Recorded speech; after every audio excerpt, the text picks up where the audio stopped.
Hello viewers, আসসালামু আলাইকুম। আমি আপনাদের এখন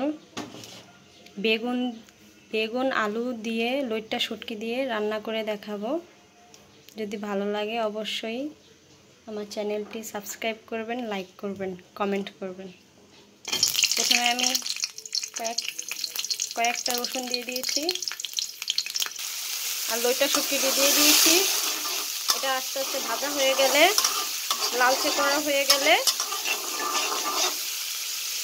এটাকে আমি নামিয়ে ফেলবো। একটু লাল লাল হলে নামিয়ে ফেলবো।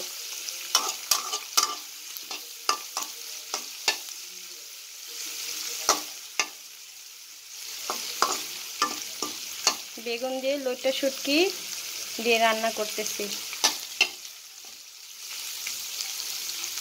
এটা হালকা লালচে হলে আমি একটু পরে নামিয়ে ফেলবো। এটা এখন লাল হয়েছে, এটাকে আমি এখন নামিয়ে ফেলবো। এখানে আমি 4টা পেঁয়াজ দিয়ে দিয়েছি,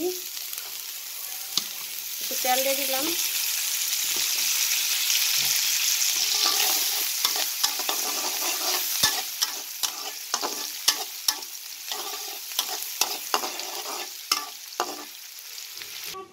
সাথে আমি পরিমাণ মতো আদা রসুন বাটা দিয়ে দিলাম।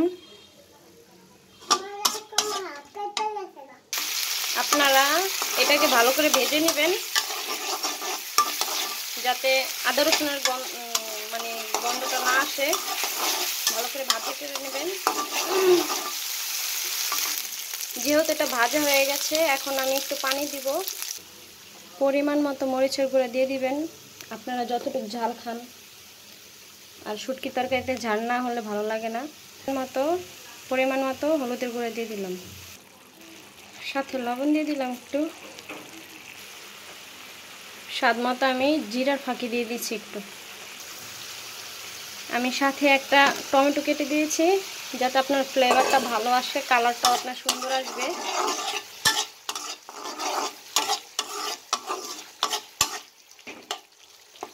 আর আমি কষানোর মধ্যে দিয়েছি যাতে তাড়াতাড়ি এটা গলে যায়, কারণ বেগুন আলু তো এগুলি সহজেই তাড়াতাড়ি গলে যায়।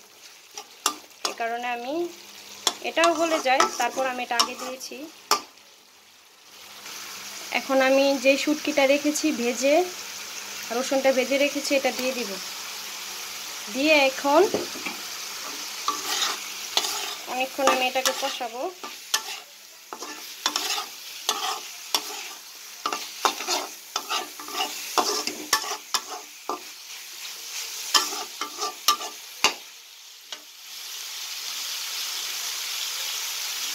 কষিয়ে নেব এটাকে আমি, যাতে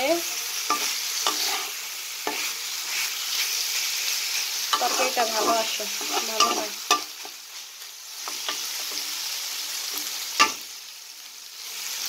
একটু পানি দিয়ে দিয়েছি যাতে তাড়াতাড়ি সিদ্ধ হয়ে যায় এটা। দেখেন আমার শুটকি তরকারিটা কি সুন্দর কালার আসছে। এখন আমি বেগুন আর আলু দিয়ে দিব। সব সময় চিন্তা করবেন বেগুনটা একটু বেশি দিতে আর আলুটা একটু কমাই দিতে, তাহলে তরকারিটা খেতে আর ভালো স্বাদ পাবেন। আমি তরকারিটা কিছুক্ষণ কষাবো, কষানোর পরে পানি দিয়ে দিব। আমি অল্প পরিমাণ পানি দিয়ে দিলাম এখানে, যাতে তাড়াতাড়ি এটা সিদ্ধ হয়ে যায়।